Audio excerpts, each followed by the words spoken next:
మన ప్రభు అయిన యేసుక్రీస్తు వారి యొక్క శక్తిగల నామములో ప్రతి ఒక్కరిని కూడా ప్రేమతో ఆహ్వానిస్తున్నాను. నేటి అంశము సాకులు సాక్ష్యము.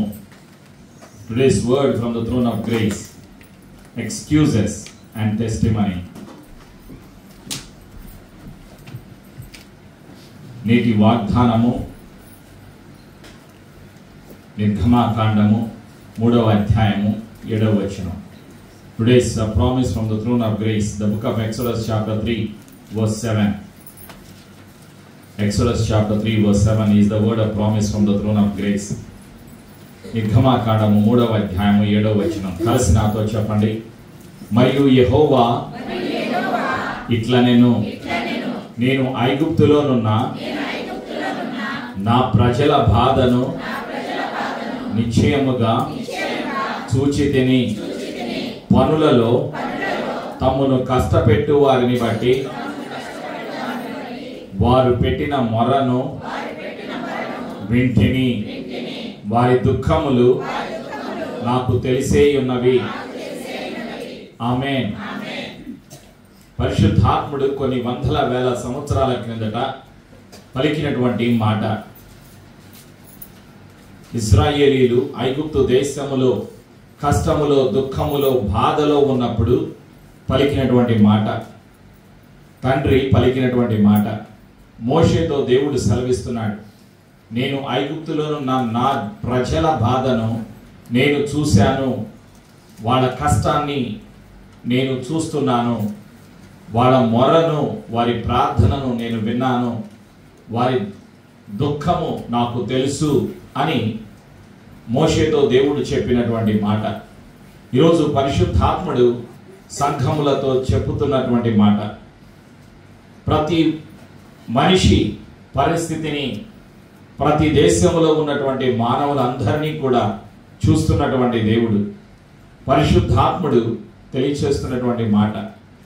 ఎవరిలో ఉన్నటువంటి కష్టము తొలగిపోతుంది, ఎవరిలో ఉన్నటువంటి బాధ తొలగిపోతుంది, ఎవరి ప్రార్థన అంగీకరించబడుతుంది,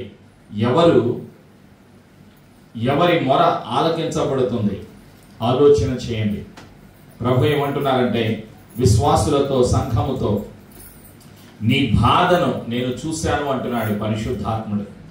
నీ కష్టాన్ని నేను చూశాను, నీ మొరను నేను విన్నాను, నీ దుఃఖం నీ బాధ నాకు తెలుసు అని ప్రభు అంటున్నాడు.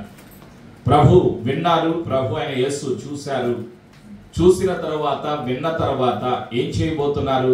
యేసయ్య అంటే మార్గాన్ని తెరవబోతున్నారు. ఏ కష్టములో, ఏ దుఃఖములో, ఏ సమస్యలో ఎవరున్నారో వారిని ఆ కష్టము నుండి, ఆ దుఃఖము నుండి, ఆ బాధ నుండి, ఆ సమస్య నుండి విడిపించటానికి యేసయ్య మార్గాన్ని చూపిస్తున్నారు. అందుకే యేసయ్య ఏమంటున్నారంటే, నేనే మార్గము, నేనే సత్యము, నేనే జీవమునై ఉన్నాను. మానవ జాతికి మార్గాన్ని చూపించటానికి, విశ్వాసులను బలపరచటానికి పరిశుద్ధాత్ముడు సిద్ధముగా ఉన్నాడు. ప్రేమైనటువంటి సంఘమ, సాకులు అంటే ఎక్స్క్యూజెస్. సాకులు ఎవరు చెబుతారు? ఎందుకు చెబుతారు?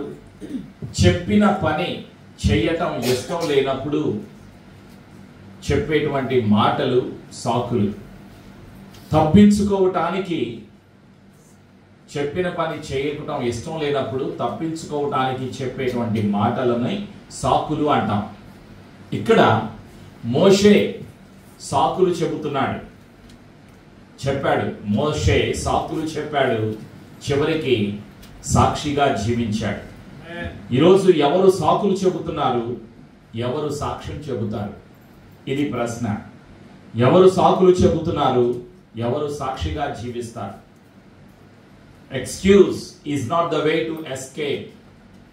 అంటే సాకులు తప్పించుకోవటానికి మార్గాలు కాకూడదు. నీవు చెప్పేటువంటి సాకులు దేవుని పని నుండి, దేవుని ఆశీర్వాదము నుండి తప్పించుకోవడానికి మార్గాలుగా ఉండకూడదు నీ జీవితంలో. ప్రేమైనటువంటి సంఘమా, నిర్గమాకాండము 3వ అధ్యాయము 9వ వచనం నుండి 4వ అధ్యాయము మొదటి 17 వచనాల వరకు రాయబడినటువంటి సత్యాలను జ్ఞాపకం చేసుకుందాం. ఏమంటున్నాడు? మోషే అన్నటువంటి మాటలు ఏమిటి? మోషే చెప్పినటువంటి సాకులు ఏమిటి? సాకులు అంటే దేవుడు చెప్పిన పని నుండి తప్పించుకోవటానికి ఇష్టం లేదు. దేవుడు చెప్పిన పని చేయటానికి ఇష్టం లేదు మోషేకి. తప్పించుకోవటానికి చెప్పినటువంటి సాకులు 5 సాకులు చెప్పాడు మోషే. ఏమిటి అవి? అవి ఇక్కడ రాయబడి ఉన్నాయి. 9వ వచనం నుంచి చదువుతున్నాను. Exodus chapter 3 verse 9 onwards. ఇశ్రాయేలీల మొర నిజముగా నా యొద్దకు చేరినది. ఇశ్రాయేలు వారిని పెట్టు, ఐగుప్తీయులు వారిని పెట్టుచున్న హింస చూచితిని. ఐగుప్తీయులు ఇశ్రాయేలులకు పెట్టుచున్నటువంటి హింసను నేను చూచాను అంటున్నారు తండ్రి అయిన యెహోవా. ఎవరితో మాట్లాడుతున్నారు? తండ్రి మాట్లాడుతూ ఉన్నారు, పరిశుద్ధాత్ముడు మాట్లాడుతూ ఉన్నారు. ఎవరితోటి? మోషేతో మాట్లాడుతూ ఉన్నాడు. మోషే ఎక్కడ ఉన్నాడు? మోషేకి అప్పుడు వయస్సు 80 సంవత్సరాలు. ప్రేమైనటువంటి సంఘమా, మొదటి 40 సంవత్సరాలు అంతఃపురంలో రాజకుమారుడిగా, రాజకుమార్తెకు కుమారుడిగా సుఖాన్ని అనుభవించినటువంటి మోషే ఆ తరువాత అంతఃపురాన్ని వదిలిపెట్టి, ఐగుప్తు దేశాన్ని వదిలిపెట్టి, ఫరో కుమార్తె యొక్క కుమారుడు అని పిలిపించుకోవటానికి ఇష్టపడకుండా రాజకుమారుడి వైభవాన్ని అన్ని వదిలిపెట్టి 40 సంవత్సరాలు అంతఃపురంలో రాజకుమారుల అనుభవాన్ని, వైభవాన్ని అనుభవించినటువంటి మోషే సమస్తాన్ని వదిలిపెట్టి తను అరణ్యంలో గొర్రెలను కాసుకునేటువంటి స్థితిలో ఉన్నాడు. ఇప్పుడు 40 సంవత్సరాలు గొర్రెలు కాసుకుంటూ ఉన్నాడు. తన మామయ్య యొక్క ఇచ్చినటువంటి గొర్రెలను కాస్తూ ఉన్నాడు. గొర్రెల కాపరిగా ఉన్నాడు. అప్పుడు ఒక కొండ మీద దేవుడు ప్రత్యక్షమయ్యాడు. ఆ కొండ పేరు హోరేబు. హోరేబు పర్వతం మీద దేవుడు అగ్ని పొదలో నుండి మండుచున్నటువంటి అగ్ని ద్వారా, ఒక పొద మండుచున్నది కానీ ఆ పొద కాలిపోవటం లేదు. ఆ మండుచున్న పొదలో నుండి దేవుని యొక్క స్వరాన్ని, దేవుని సన్నిధిని అనుభవించాడు మోషే. తర్వాత ఏం జరిగింది? దేవుడు మాట్లాడుతూ ఉన్నాడు. దేవుని పేరు తెలియదు, దేవుని సన్నిధి తెలియదు, దేవుని శక్తి తెలియదు, దేవుని గురించి ఏమీ తెలియదు. నిస్సహాయ స్థితిలో ఉన్నాడు. తన పనేదో తాను చేసుకుంటూ ఉన్నాడు. వయస్సు 80 సంవత్సరాలు. 80 సంవత్సరాల వయస్సులో ఉన్నటువంటి వ్యక్తి, వివాహం అయింది, పిల్లలు ఉన్నారు, గొర్రెల్ని కాచుకుంటూ ఉన్నాడు. దేవుడు మాట్లాడుతూ ఉన్నాడు. దేవుడు ఎవరితోనైనా మాట్లాడతాడు. ఆయన సర్వశక్తిమంతుడు. దేవుని పేరు వాక్యమై ఉన్న దేవుడు. దేవుని పేరు ప్రభువైన యేసు క్రీస్తు. ప్రేమైనటువంటి సంఘమా, పాత నిబంధన కాలంలో స్వరము ద్వారా, దేవదూతల ద్వారా, అభిషేకము ద్వారా, కళల ద్వారా, దర్శనము ద్వారా దేవుడు మాట్లాడారు. క్రొత్త నిబంధనలో కృపకాలములో ఉన్న నీతో నాతో ప్రవచనాల ద్వారా, కళల ద్వారా, దర్శనము ద్వారా, అభిషేకము ద్వారా, వాక్యము ద్వారా, మాట ద్వారా, పాట ద్వారా, సాక్ష్యము ద్వారా, సన్నిధి ద్వారా, ఆరాధనలో ప్రతి స్థలములో యేసయ్య నీతో తనకు ఇష్టమైన రీతిలో మనుషుల ద్వారా, పరిస్థితుల ద్వారా ఏ విధంగానైనా నీతో మాట్లాడటానికి దేవుడు ఇష్టపడుతూ ఉన్నాడు. దేవుడు నీతో మాట్లాడినప్పుడు నీవేం చెప్తున్నావు? నీ సమాధానం ఏమిటి? ఆలోచన చేయి.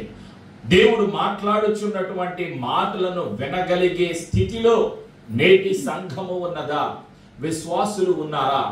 ఇది ప్రశ్న. ప్రతిరోజు దేవుడు మాట్లాడుతూ ఉంటాడు. ప్రతిరోజు నీవు బైబిల్ చదివేటప్పుడు, ఒక అధ్యాయం చదివినప్పుడు ఆ అధ్యాయంలో ఒక వచనము ద్వారా, ఒక పదము ద్వారా, ఒక మాట ద్వారా ప్రతిరోజు నీవు యేసయ్యతో సన్నిధిలో గడిపే సమయంలో వాక్యము ద్వారా, స్వరము ద్వారా, పరిశుద్ధాత్మ ద్వారా నీతో మాట్లాడటానికి యేసు ప్రభు ఇష్టపడుతూ ఉన్నాడు. పరిశుద్ధాత్ముడు ప్రతి ఒక్కరితో అంత్య దినాలలో రాకడకు ముందు మాట్లాడటానికి ఇష్టపడుతూ ఉన్నాడు. ఆలోచన చేయండి. ప్రతిరోజు నీవు ఆనందించగలుగుతున్నావా? ప్రతిరోజు ప్రతి విశ్వాసికి ప్రతిరోజు పండగే. కారణం ఏమిటి అంటే క్రైస్తవులకి పండగలు లేవు. క్రైస్తవులకి ప్రతిరోజు పండగే.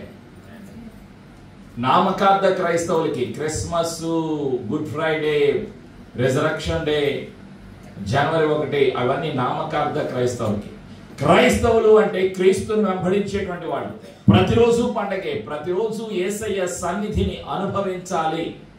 ప్రతిరోజు నీవు సన్నిధిని అనుభవించినప్పుడు శక్తిని, అభిషేకాన్ని, చిత్తాన్ని, వరాన్ని, కృపను, ఆశీర్వాదాన్ని, అద్భుతాలను నీవు అనుభవిస్తావు. కాబట్టి ప్రతిరోజుకి విశ్వాసికి పండగే.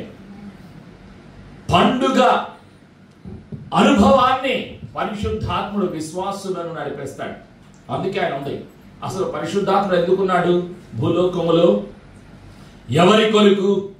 ఈ లోకంలో చూడండి, కొంతమంది పెళ్లిళ్ళు చేసుకుంటారు. రాజకీయ వ్యక్తుల్ని, సినిమా వాళ్ళని, మనుషులను, ధనికులను పిలిపించుకుంటున్నారు. వాళ్ళ బట్టలు కొన్ని వందల కోట్లట. చక్కగా ఇప్పుడు వార్తలన్నీ అవే చెప్తూ ఉన్నారు. మీరు వింటున్నవే, మీకు తెలియనిది ఏమీ కాదు. ఈ లోకములో ఏ దేశం యొక్క రాజుగారైనా, ఏ దేశంలోని ధనికులైనా వాళ్ళ పెళ్లిళ్ళు, వాళ్ళ పనులు, వాళ్ళ కార్లు, వాళ్ళ ఇళ్ళు, వాళ్ళు కలిగి ఉన్న వాటిని వాళ్ళు చూపిస్తూ ఉంటారు. యేసయ్య కలిగి ఉన్నది నీకు చూపించాలని ఆశపడుతున్నారు. యేసయ్య కలిగి ఉన్నది ఏమిటి? ఆయన సర్వమునకు ఆది సంభూతుడు, ఆది అంతమునయ్యున్న దేవుడు యేసు ప్రభు. సర్వము పైన సర్వాధికారము కలిగిన దేవుడు యేసు ప్రభు. అందుకే యేసయ్య ఏమంటున్నాడు అంటే, ఆయన కలిగి ఉన్నవి నీకు నాకు ఇవ్వటానికి, విశ్వసించిన వారికి ఇవ్వటానికి. ఇప్పుడు వాళ్ళు ఏం చేస్తున్నారు? మనుషులు వేసుకునే బట్టలు, ఒక వ్యక్తి వేసుకున్నటువంటి ఆ బట్టలు అంతా బంగారం, ఒక స్త్రీ వేసుకున్నటువంటి బట్టలు అంతా బంగారం. కానీ అవన్నీ కూడా కరిగిపోతాయి, అవన్నీ కూడా మాయమైపోతాయి, అవన్నీ కూడా అంతరించిపోతాయి. కానీ ఒక విశ్వాసి నడిచేటువంటి దారి బంగారం. ఒక విశ్వాసి ఉండేటువంటి స్థలములో గోడలన్నీ బంగారమే. గోడలకి వజ్రాలు, వైఢూర్యాలు ఉంటాయి. నీవు నడిచే దారి బంగారం మీద నడుస్తావు. వీళ్ళు నడుస్తున్నారా? ఇప్పుడు నడవటల్లా. ఆలోచన చేయండి. మనుషులు కలిగి ఉన్న వాటికన్నా కొన్ని వందల వేల కోట్ల రెట్లు అధికము కలిగిన మహిమ గల స్థలములో, నిత్య సంతోషము కలిగిన స్థలములో మానవ జాతిని నిలబెట్టడానికి మనిషిగా ఈ లోకానికి వచ్చి శిలువలో మరణించి సమాధి చేయబడి తిరిగి లేచిన సజీవుడు ప్రభువైన యేసుక్రీస్తు. యేసు ప్రభు మార్గాన్ని చూపిస్తున్నారు. ఎవరికి? నమ్మిన వారికి, విశ్వసించిన వారికి. తండ్రి ఇంటిలో ఉన్న మహిమను చూడటానికి, తండ్రి ఇంటిలో ఉన్న వెలుగును అనుభవించడానికి, తండ్రితో నిత్యము నివసింప చేయడానికి మార్గాలు చూపిస్తున్నాడు. అందుకే ఆయన ప్రతి ఒక్కరితో ప్రతిరోజు మాట్లాడటానికి ఇష్టపడుతూ ఉన్నాడు. ఆ అనుభవంలోకి నీవు వెళ్ళాలి. మోషేకి క్రొత్త అనుభవం, చూడని, వినని, అనుభవించని, తెలియని విషయాలు తెలుసుకుంటున్నాడు. దేవుడు ఏమంటున్నాడు? పరిశుద్ధాత్ముడు, నేను విన్నాను, నిన్ను ఫరో యొద్దకు పంపేదను. ఫరో ఎవరికి గుర్తు? చీకటికి గుర్తు, సాతానికి గుర్తు, లోకానికి గుర్తు, మనుషులకు గుర్తు. ఈ లోకములో ఉన్న మానవ జాతిలో అనుభవిస్తున్న సమస్యకు గుర్తు. ఫరో దగ్గరికి పంపిస్తాను. ఇశ్రాయేలులైన నా ప్రజలు నీవు ఐగుప్తు నుండి తోడుకొని పోవలేను. నా ప్రజలను నీవు నడిపించాలి, వాళ్ళని బయటికి తీసుకురావాలి అంటున్నాడు పరిశుద్ధాత్ముడు, తండ్రి అని యెహోవా మోషేతో. అప్పుడు మోషే ఏమంటున్నాడు అంటే, మోషే చెప్పిన మొట్టమొదటి సాకు 11-12 వచనాల్లో రాయబడి ఉంది. ఏమంటున్నాడు మోషే? అందుకు మోషే, నేను ఫరో యొద్దకు వెళ్ళుటకును, ఇశ్రాయేలీయులను ఐగుప్తుల నుండి తోడుకొని పోవుటకును ఎంతటి వాడనని దేవునితో అనగా. నేను ఎంతటి వాడను? ఒక్క మాటలో చెప్పాలి అంటే, నేను ఎవరిని? Who am I to go to Egypt to bring your chosen people out of Egypt? Who am I? నేను ఎవరిని? నేను ఎవరిని? అందరూ చెప్పండి, నేను ఎవరిని? ఆమేన్. ఎంతటి వాడను అంటే ఎన్నిక లేని వాడను, అర్హత లేని వాడను, యోగ్యుడను నేను కాదు. నేను ఎంతటి వాడను? మానవుడి యొక్క యోగ్యత, మానవుడి యొక్క తలాంతులు, మానవుడి కలిగి ఉన్నది కాదు దేవుడికి కావాల్సింది. దేవుడికి కావాల్సింది అందుబాటులో ఉండాలి. God doesn't want your ability, God doesn't want your talents, God doesn't want what you have. God wants your availability. దేవుడికి ఏం కావాలి? నీవు అందుబాటులో ఉండాలి. నీ జ్ఞానము నీవన్నీ కూడా ఆయన ఇచ్చే దేవుడు. వాటి మీద దేవుడు ఆధారపడడు. God doesn't depend on mankind, humans wisdom, human intelligence, humans ability. దేవుడు మనుషులు కలిగి ఉన్న వాటి మీద ఆధారపడడు. మనుషులకు ఇచ్చే దేవుడు. మనిషి ఏది కలిగి ఉన్నా అది దేవుడిచ్చిందే. అందుకే మోషే ఏమంటున్నాడు? దేవుని గురించి తెలియక, దేవుని పేరు తెలియక, దేవునిలో ఉన్న శక్తి తెలియక, దేవునిలో ఉన్న జ్ఞానము తెలియక, దేవునిలో ఉన్న సామర్థ్యము తెలియక ఏం మాట్లాడుతున్నాడు అంటే, నేను ఎంతటి వాడను, నాకు శక్తి చాలదు, నేను యోగ్యుడను కాదు, నా వల్ల కాదు అంటున్నాడు. చాలా మంది అంటారు, చాలా మంది ఇదే స్థితిలో ఉంటారు. నా వల్ల కాదు, ఈ పనులు నేను చేయకూడదు, సంఘ పెద్దలు చేస్తారు, ఈ పనులు పాస్టర్ గారు చేస్తారు, ఇవి నా వల్ల కాదు అంటారు చాలా మంది. ఇవి మన కుదరలే, ఇవి మన పనులు కాదు అంటారు. నేను ఎంతటి వాడను.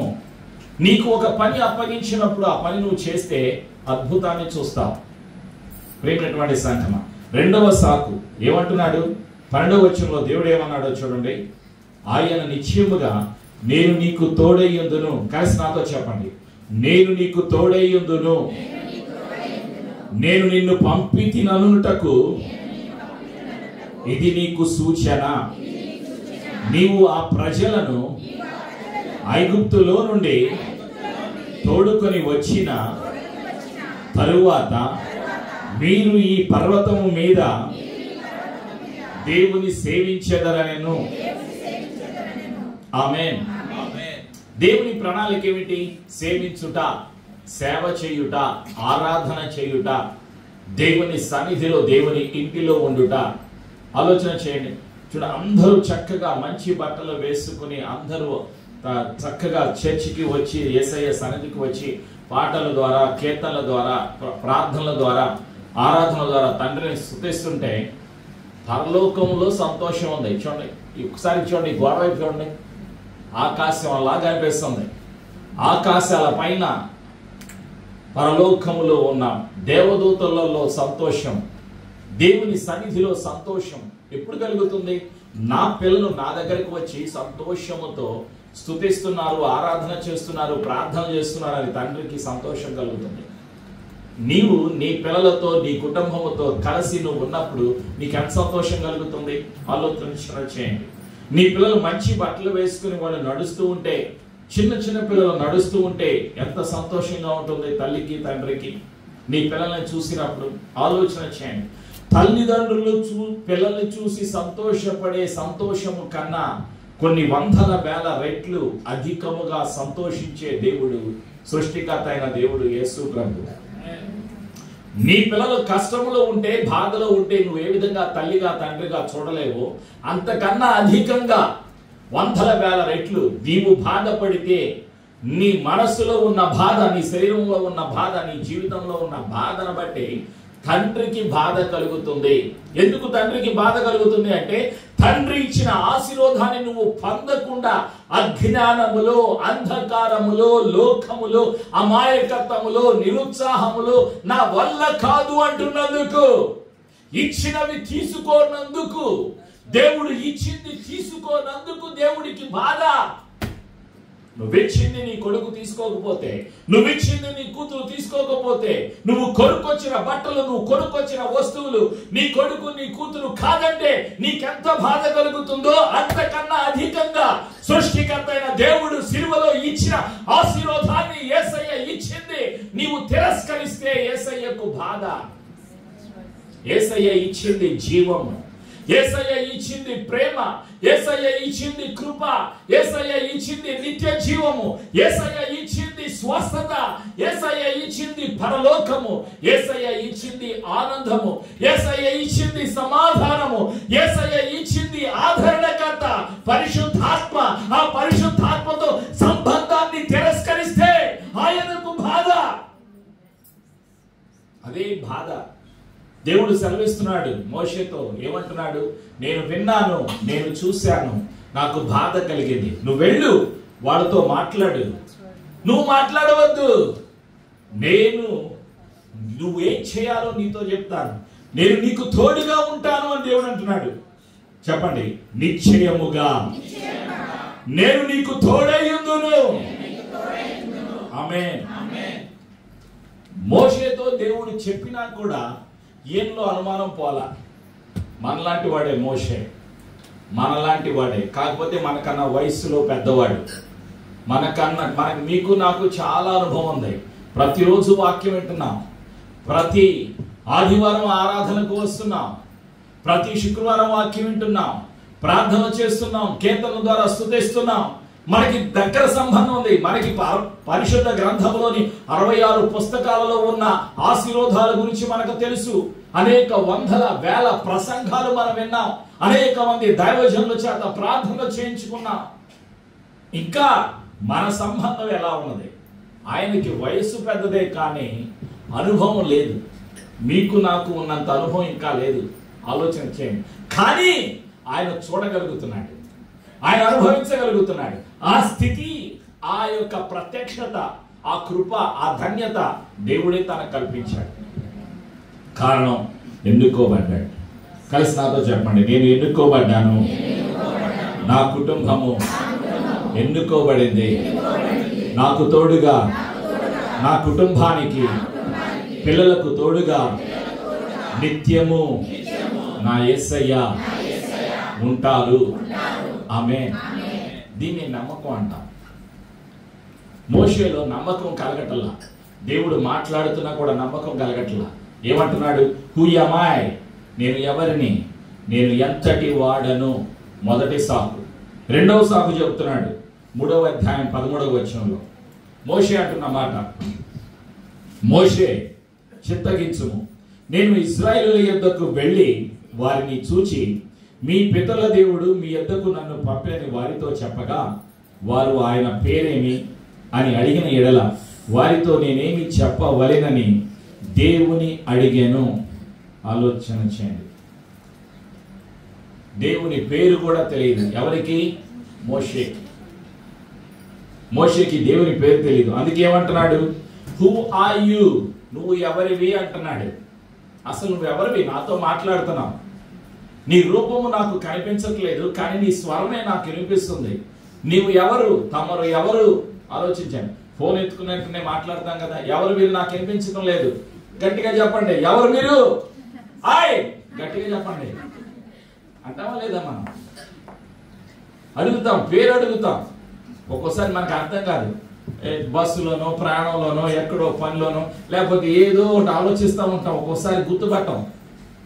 అప్పుడు వాడు చెప్తాడు, కూతురు నేనేనమ్మా అంటే అప్పుడు ఓకే ఓకే ఓకే అర్థమైంది చెప్పు, తర్వాత ఫోన్ చేస్తాను, లేకపోతే నేను పనిలో ఉన్నా, బిజీగా ఉన్నానంటావు. ఆలోచన చేయండి. ఇక్కడ మోషే కూడా ఏమంటున్నాడు? అసలు హూ ఆర్ యు, నీవు ఎవరివి?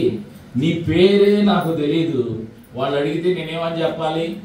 ఎవరు?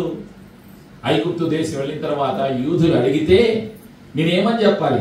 ఆయన పేరేమి అని అడిగిన ఎడల వారితో నేనేమి చెప్పవలెనని దేవుని అడిగాను. చూడండి, దేవుడితో మాట్లాడుతున్నాడు, ఇంకా అనుమానం పోలా. దేవుడితో మాట్లాడుతున్నాడు, సాకులు చెప్తున్నాడు. ఆలోచన చేయండి. మన పరిస్థితి కూడా అలానే ఉంది.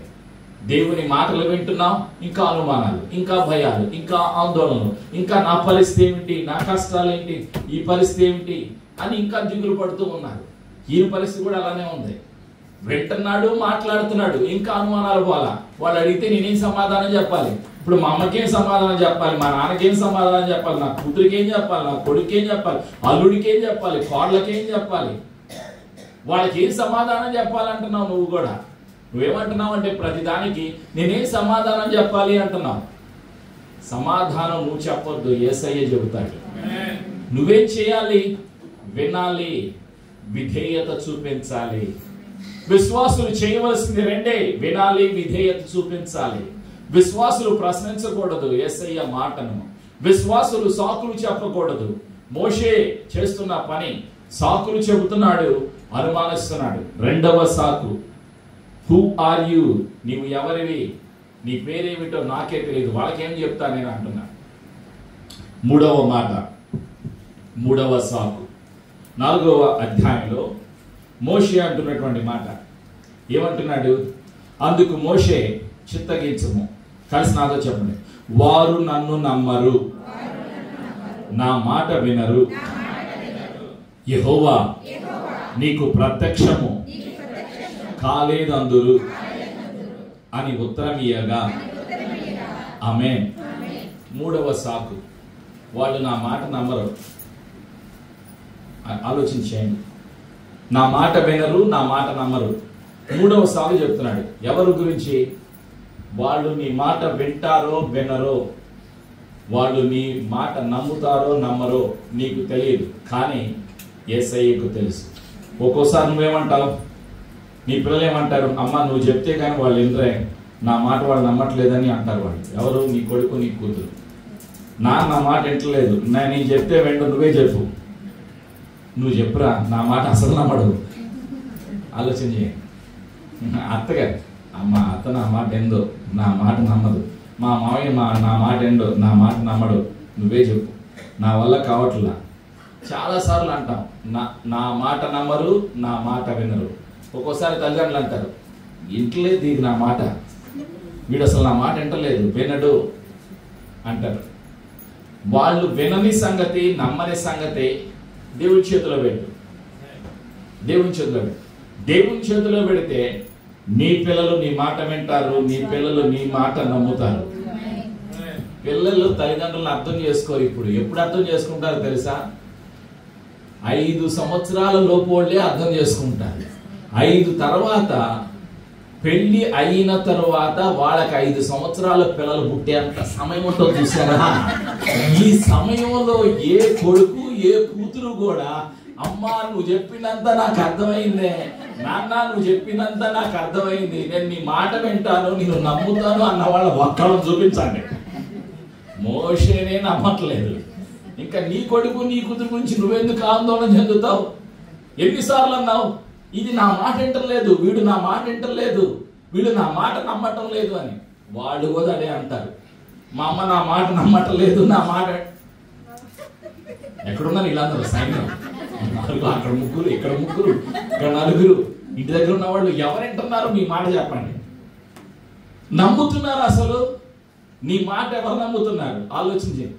వాళ్ళకి 5 పెళ్ళయిన తర్వాత 5 సంవత్సరాలు పిల్లలు కలిగిన తర్వాత అప్పుడు మా అమ్మే రైటు, మా నాన్నే రైటు, అప్పుడు అర్థమైంది. అప్పటి వరకు నమ్మకం, వినటం, ఆ అనుభవంలోకి నువ్వు రావాలి అంటే ప్రార్థన చేయాలి. ప్రార్థన చేయాలి. విసుగుకోకుండా ప్రార్థన చేయాలి. అది పరిశుద్ధాత్ముడు చేసేటువంటి పని. ఇక్కడ మోషేతో దేవుడు మాట్లాడుతున్నాడు. మోషే ఏమంటున్నాడు? మూడో సాకు, third excuse is not the way to escape. తప్పించుకోవటానికి మార్గాలు సాకులు కాకూడదు యేసయ్య పని చేయటానికి. మోషే ఏమని చెప్తున్నాడు? నన్ను నమ్మరు, నా మాట వినరు. ఆ సంగతి యేసయ్య చేతిలో పెట్టి రోజు ప్రార్థన చేయి. నీ మాట నమ్ముతారు, నీ మాట వింటారు. నువ్వు యేసయ్య మాట నమ్ము, నువ్వు యేసయ్య మాట విను. యేసయ్య చేతిలో నీ పిల్లల్ని పెట్టు, వాళ్ళ భవిష్యత్తు ఆశీర్వాదకరముగా ఉండును గాక. మూడవ సాకు. నాలుగవ సాకు ఏమంటున్నాడు మోషే? 10, 11, 12 వచనాలు, 4వ అధ్యాయం. ఏమంటున్నాడు మోషే అంటే 10వ వచనం. అప్పుడు మోషే, ప్రభువా ఇంతకు మునుపైనను, నాతో చెప్పండి, మోషే ప్రభువా ఇంతకు మునుపైనను నీవు నీ దాసునితో మాట్లాడినప్పటి నుండి అయినను నేను మాట నేర్పరిని కాను, నేను నోటి మాంద్యము నాలుక మాంద్యము గలవాడనని యెహోవాతో చెప్పగా. ఆమేన్. ఏమంటున్నాడు మోషే? నేను నత్తోడిని అంటున్నాడు. ఒక్క మాటలో చెప్పాలంటే నోటి మాంద్యము, నాలుక మాంద్యం అంటే నత్తి కలిగిన వాడను. వాస్తవానికి మోషేకి నత్తి ఉంది, సరిగా అర్థం కాదు ఆయన మాట్లాడితే. ఆలోచన చేయండి. నీలో ఉన్న లోపాలని నువ్వు చెప్పొద్దు, నీ బలహీనతల్ని చెప్పొద్దు. నీ కుటుంబంలో ఉన్న బలహీనతలు, నీ భర్త గురించి, నీ భార్య గురించి, నీ పిల్లల్లో ఉన్న బలహీనతలు నువ్వు చెప్పొద్దు. వాళ్ళు బలవంతులుగా చేసే బాధ్యత యేసయ్యది. నీవు బలముగా ప్రార్థన చేసినప్పుడు, తల్లిదండ్రులుగా, పిల్లలుగా, యేసయ్య పిల్లలుగా, విశ్వాసులుగా, సంఘముగా ఏం చేయాలి? బలమైన ప్రార్థనలు చేయాలి. బలహీనతలు బయలుపరచకూడదు. మోషే ఏం చేస్తున్నాడు? బలహీనతలు చెప్పుకుంటున్నాడు. దేవుడికి తెలీదా? పిలిచిన, ఎన్నుకున్న, ఏర్పాటు చేసిన, అభిషేకించి పంపించే సృష్టికర్త అయిన దేవునికి, తండ్రి అయిన యెహోవాకు తెలీదా? మోషే నత్తివాడు, నాలుక మాంద్యము కలవాడు అని దేవునికి తెలీదా? మళ్ళీ ఎందుకు చెప్పటం? సాకులు, చెప్పిన పని చేయకుండా సాకులు చెప్తున్నాడు. ఎవరు? తాతయ్య మోషే. ఆలోచన చేయండి. చాలా మంది కూడా అదే అంటారు, నా వల్ల కాదండి, నీకు తెలియదేముంది, నాకు ఈ బలహీనత ఉంది, అందువల్ల నేను చేయలేను. చాలా మంది ఏమంటారు? నేను తిన్ను అంటారు. కొంతమంది తాగరు, కొంతమంది తినరు. ఆలోచన చేయండి. కొంతమంది చేయరు. నీకు తెలియదేముంది? నీ బలహీనత చెప్పొద్దు, బలంగా ప్రార్థన చేయి. ఏ బలహీనత అయితే ఉందో ఆ బలహీనత నుండి విడుదల యేసయ్య అనుగ్రహిస్తాడు. సంఘము బలముగా ప్రార్థన చేసినప్పుడు అద్భుతాలు జరుగుతాయి. ఇన్ని సంఘాలు, ఎన్ని దేశాలు కృపానుగ్రహించాడు. మొదటిసారిగా 99% ఆఫ్రికాలో అడుగుపెట్టే కృప యేసయ్య మనకు అనుగ్రహించాడు. మీ ప్రార్థన, మీ డబ్బు, మీరు అక్కడికి వెళ్ళారు. ఎన్ని దేశాలు? దాదాపుగా ఆఫ్రికాలో చాలా దేశాలు, 16 దేశాలకు పైగా. మొదటిసారిగా అడుగుపెట్టి అన్ని సిద్ధపరిచి అన్ని చూసుకునే బాధ్యత మనకు అనుగ్రహించాడు. అది అభిషేకం. పేరు తెలియదు, స్థలం తెలియదు, మనుషులు తెలియదు, కానీ వాళ్ళందరినీ సమకూర్చి ప్రేమలోకి, ఐక్యతలోకి వాళ్ళందరినీ ఒకే పని చేయడానికి నడిపించేటువంటి బాధ్యత యేసయ్య అనుగ్రహించాడు. అన్ని సిద్ధపరిచిన తర్వాత అందరూ వస్తారు. అందరికీ అన్ని సిద్ధపరిచిన తర్వాత అందరూ వస్తారు, వాక్యం చెప్తారు, వెళ్ళిపోతారు. మళ్ళీ అన్ని సరిదిద్ది అందరినీ చక్కబెట్టి రావాల్సిన బాధ్యత మనకేసి ఇచ్చారు. అన్ని దేశాలలో సంఘ స్థాపన జరగటానికి, మొదటి ఎత్తనం నాటటానికి అబుదాబి అపోస్తలిక సంఘం కారణమైంది. మీరు కారకులయ్యారు. అది కృప. ప్రేమైనటువంటి సంఘమా, అక్కడ భాష కాదు ముఖ్యం, మనుషులు కాదు ముఖ్యం, పరిస్థితులు కాదు ముఖ్యం, ఎవరు అన్నది ముఖ్యం కాదు, అభిషేకం ముఖ్యం. అభిషేకం ముఖ్యం. అభిషేకాన్ని ఇచ్చే దేవుడు. అంత్య దినాలు ఏమవుతుంది? అంత్య దినములలో అభిషేకం పెరుగుతుంది. ఎవరిపైన? పిల్లల పైన, తల్లుల పైన, యవనస్తుల పైన, ముసలి వారి పైన నా ఆత్మను అందరికీ ఇస్తానంటున్నాడు. ఎందుకు ఇస్తాడు? బలపరచటానికి, బలవంతులు కావడానికి, బలమైన సాధనాలుగా వాడబడటానికి. ఇప్పుడు నువ్వేం చేయాలి? బలహీనతలు చూడొద్దు, బలవంతుడైన యేసయ్యను చూడు. బలముగా వాడుకునే అభిషేకాన్ని చూడు. ప్రతిరోజు ప్రార్థన చేయి. నీ సమస్యను చెప్పొద్దు ఇతరులకు, సంఘానికి చెప్పి ప్రార్థన చేయించుకో. బలహీనతలు 10 మందిలో చెప్పకు. బలహీనతలు బలంగా పరిశుద్ధాత్మను మార్చివేస్తాడు. మోషే నోటి మాంద్యము కలవాడు, నత్తివాడు. అంటే ఆయన వల్ల కాదు, అది ఆయన సమస్య, అది ఆయన బలహీనత, కానీ బలంగా వాడబడ్డాడు. చరిత్ర అందుకు మనకు నిదర్శనం. 12వ వచనం. కాబట్టి దేవుడు ఏమంటున్నాడో చూడండి, నేను చదువుతాను. 11వ వచనం, నిర్గమనం 4:11. యెహోవా మానవులకు నోరిచ్చిన వాడు ఎవడు? మూగవానినే గాని, చెవిటివాన్నే గాని, దృష్టి గలవాన్నే గాని, గుడ్డివాన్నే గాని పుట్టించిన వాడెవడు? యెహోవానైన నేనే గదా. కాబట్టి వెళ్ళుము. ఇప్పుడు నాతో చెప్పండి, కాబట్టి వెళ్ళుము. నేను నీ నోటికి తోడై ఉండి నీవు ఏమి పలుకోవలసినది నీకు బోధించేదనని అతనితో చెప్పాను. అందుకతడు, అయ్యా ప్రభువా, నీవు పంపతలచిన వానినే పంపుమనగా. ఆమేన్. ఏమంటున్నాడు ఈయన? 5వ సాకు ఏమంటున్నాడు? నీవు పంపదలిచిన వాన్నే పంపు అంటున్నాడు. ఇంకొక మాటలో చెప్పాలంటే నాకు తెలుసు నువ్వు ఇంకెవరినైనా పంపగలవు. I know you can find someone else. నాకు బదులుగా ఇంకొకరిని పంపొచ్చు కదా. ఇప్పుడు నన్ను బదులుగా ఆ లక్ష్మిని, ఆ సరస్వతిని, ఆ పార్వతిని వాళ్ళని వాడుకోవచ్చు కదా. నాకేందుకు పాస్ గారు చెప్తారు, వేరే వాళ్ళని చెప్పొచ్చు కదా. వాడు బనియాసోళ్ళు అయితే బాగా చేస్తారు. ఏంటది? చేపల కూర. వంటి మాసం అయితే ఆ సిస్టర్ బాగా చేస్తుంది. ఆ చుక్కయ్య సావిత్రి అయితే ఏంటది? ములక్కాయ మటన్. ఒక్కొక్కళ్ళు ఏం చేస్తారో కొంతమందికి తెలుసు. బనియాసులో ఏం చేస్తారో, అబుదాబీలో ఏం చేస్తారో, ఒక్కొక్కళ్ళు ఏం చేయగలరో నాకెందుకు, వాళ్ళకి చెప్పొచ్చు కదా, వాళ్ళు బాగా చేస్తారు కదా. కొందరికి తెలిసిపోతాయి. మోషే ఏమంటున్నాడంటే నాకు బదులుగా ఇంకెవరినైనా పంపొచ్చు కదా అంటున్నాడు. ఇప్పుడు స్నేహం ఏర్పడింది ఎవరిద్దరి మధ్యలో?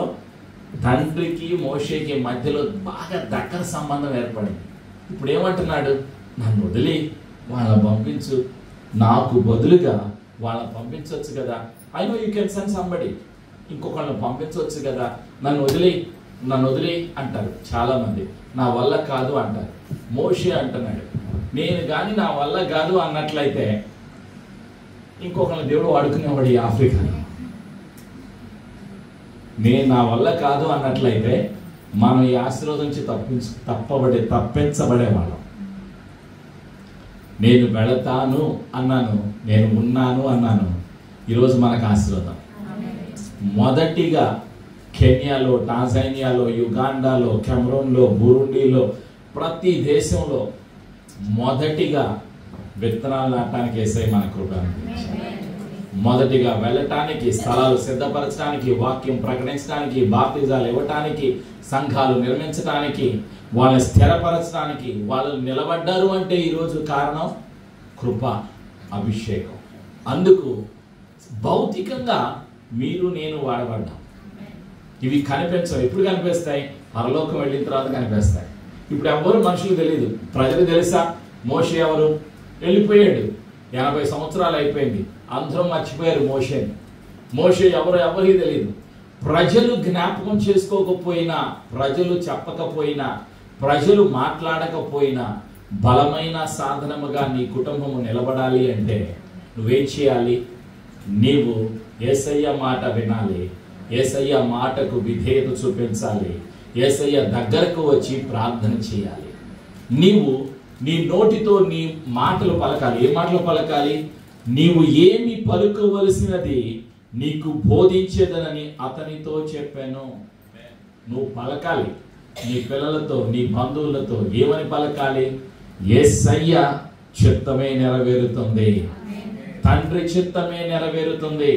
మనుషులు ఏమనుకున్నా సరే తండ్రి చిత్తమే నెరవేరుతుంది. కలిసి నాతో చెప్పండి, తండ్రి చిత్తము నా కుటుంబములో నెరవేరుతుంది.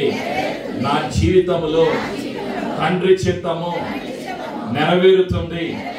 బలమైన సాధనాలుగా నేను, నా కుటుంబము వాడబడతాము. ఆమేన్. ఇదే నమ్మకముతో కూడిన వాక్యానుసారమైన పరిశుద్ధాత్మ పలికించేటువంటి మాటలు. మోషేలో అనుమానం ఉన్నది. దేవునితో మాట్లాడుతున్నాడు, అనుమానం ఉంది. దేవునితో మాట్లాడుతున్నాడు, సాకులు చెప్తున్నాడు. దేవునితో మాట్లాడుతున్నాడు, దేవుని పని చేయడానికి ఇంకా ఇష్టపడటం లేదు. అయినా సరే పరిశుద్ధాత్ముడు నిలబెట్టాడు, బలపరిచాడు, అహరోన్ని ఇచ్చాడు. నీ అన్న నీకు బదులుగా నీ నోటికి నోరై ఉంటాడు. నీ అన్న అయిన అహరోను లేడా? అతడు బాగుగా మాట్లాడగలడని నేనెరుగుదును. ఇదిగో అతడు నిన్ను ఎదుర్కొన వచ్చుచున్నాడు. అతడు నిన్ను చూచి తన హృదయమందు సంతోషించును. నిన్ను చూసి ఇప్పుడు ఎవరైతే దుఃఖపడుతున్నారో, నీ బంధువులు, నీ స్నేహితులు, నీతో పనిచేసేవాళ్ళు, నీ యజమానులు, నీ గురించి ఎవరైతే ద్వేషముతో, కోపముతో, అసూయతో, యలోక సంబంధమైన మనసుతో, చీకటితో, సాతాను ఆలోచనతో ఉన్నారో వాళ్ళ మనస్సులు యేసయ్య నామములో మారిపోవునుగాక. నిన్ను చూసిన వెంటనే వాళ్ళకి ఏం కలిగింది చెప్పండి నాతో. అతడు నన్ను చూచి తన హృదయమందు సంతోషించును. ఆమేన్. అన్నయ్య తమ్ముడిని చూసిన వెంటనే సంతోషం కలిగింది. అక్క చెల్లెల మధ్య, అన్నదమ్ముల మధ్య, బంధువుల మధ్య చిన్న చిన్న తప్పులే, కోపం, ద్వేషం, పగ, అనుమానం, వ్యతిరేకత, బంధువుల్లో ద్వేషం, ఇవన్నీ ఉంటాయి. అవి సహజం, సాతానుడు కల్పించే. అవన్నీ ఎప్పుడు పోతాయి? ప్రార్థన ద్వారా, విశ్వాసము ద్వారా, విధేయత ద్వారా. కుటుంబాలలో, అన్నదమ్ముల మధ్యలో, అక్క చెల్లెల మధ్యలో, రక్త సముద్రుల మధ్యలో, అత్తాకోడల మధ్యలో, కుటుంబాలలో ఉన్న ఆ సమస్యలన్నీ పోతాయి. ఎప్పుడు? ఆ హృదయాలలో ద్వేషము, పగ, అనుమానము, వ్యతిరేకత, అవన్నీ ఎప్పుడు పోతాయి? పరిశుద్ధాత్మ కార్యం జరిగినప్పుడు. హృదయమందు సంతోషము కలుగుతుంది, వ్యతిరేకించే వారిలో సంతోషం కలుగుతుంది. అన్నయ్య తమ్ముని చూసి సంతోషించాడు, అక్క చెల్లిని చూసి, చెల్లి అక్కను చూసి, అక్క చెల్లెల మధ్యలో, అన్నదమ్ముల మధ్యలో సంతోషం యేసయ్య నామములో కలుగునుగాక. కుటుంబాలలో, రక్త సంబంధుల మధ్యలో ఉన్న ద్వేషము, అనుమానము, పగ, వ్యతిరేకత, సాకులు యేసయ్య నామములో తొలగిపోవునుగాక. సంతోషము, సమాధానము, ఐక్యత, ప్రేమ యేసయ్య నామములో పరిశుద్ధాత్మ ద్వారా కలుగునుగాక. అన్నదమ్ముల మధ్యలో సంతోషం కలిగింది. కారణం? ఎన్నుకోబడిన కుటుంబం, అభిషేకం. దేవుడు నిలబెట్టాడు. ఏం చేశాడు? సాక్షిగా మోషే ఉన్నాడు, అహరోను సాక్షిగా జీవించాడు. అదే చరిత్ర. లక్షల మంది ఐగుప్తు బానిసత్వం నుండి, శత్రువు నుండి, ఫరో చేతి నుండి, సాతాను నుండి, లోకము నుండి దేవుడు విడిపించాడు. బలమైన సాధనంగా మోషే వాడబడ్డాడు. ఈరోజు దేవునికి కావాలి వినేవారు కావాలి, విధేయత చూపించేవారు కావాలి, ప్రార్థన చేసేవారు కావాలి, దేవుని పని చేసేవారు కావాలి. యేసయ్య కృప మనందరికీ సదా తోడేయును గాక. ఆమేన్. ప్రార్థన చేసుకుందాం. ప్రతి ఒక్కరు విశ్వాసముతో చెబుతాం, యేసయ్య నేను సాకులు చెప్పనయ్యా, నేను సాక్షిగా జీవించాలనుకుంటున్నానయ్యా. సాక్షులుగా నా కుటుంబం అంతా ఒక సాక్ష్యం కలిగి ఉండాలయ్యా. ప్రతి ఒక్కరూ లేచి నిలబడదాం. ప్రతి ఒక్కరూ కృతజ్ఞతలు తెలియచేద్దాం. యేసయ్య కలిసి నాతో చెప్పండి, యేసు ప్రభువా, ఈరోజు నాతో మాట్లాడి నన్ను బలపరిచినందుకు నీకు వందనాలు. యేసయ్యా, నేను నీకు సాక్షిగా జీవించాలనుకుంటున్నాను.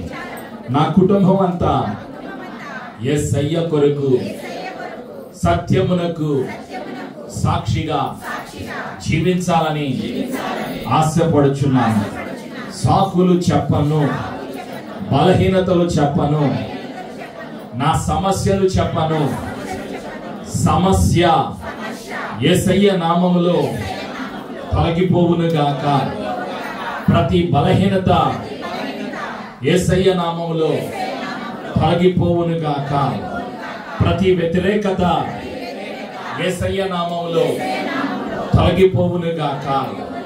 అభిషేకము నా పైన, నా కుటుంబం పైన, పిల్లల పైన సమృద్ధిగా కలుగునుగాక. సంతోష హృదయము, సమాధానము ప్రతి కుటుంబములో నన్ను చూసినప్పుడు, నా మధ్యలో, నా కుటుంబ సభ్యుల మధ్యలో సంతోషము కలుగునుగాక. యేసయ్య నామములో అద్భుతము జరుగునుగాక. నా కుమారుడు, నా కుమార్తె, నా భర్త, నా భార్య, తల్లిదండ్రులు, కుటుంబము యేసయ్య పనిలో బలవంతులుగా వాడబడుదురుగాక. సాతాను ప్రణాళిక యేసయ్య నామములో తొలగిపోవునుగాక. అభిషేకము యేసయ్య నామములో విడుదలగునుగాక. యేసు సజీవుడు, యేసు పునరుత్థానుడు, యేసు ప్రభువని ఒప్పుకొనుచున్నాను. యేసు ప్రభువని ప్రకటిస్తాను. నేను వెళతాను, యేసయ్య కొరకు నేను జీవిస్తాను. బ్రతుకుట క్రీస్తే, చావైతే లాభము అని నమ్ముచున్నాను. యేసు నామములో నా కుటుంబములో అద్భుతము జరుగునుగాక. ఈ సమర్పణ ప్రార్థన యేసు నామములో చేసి ఆశీర్వాదమును, జీవమును, సమాధానమును, అభిషేకమును, సంతోషమును యేసు శక్తి గల నామములో పొందుకొనుచున్నాను తండ్రి. ఆమేన్.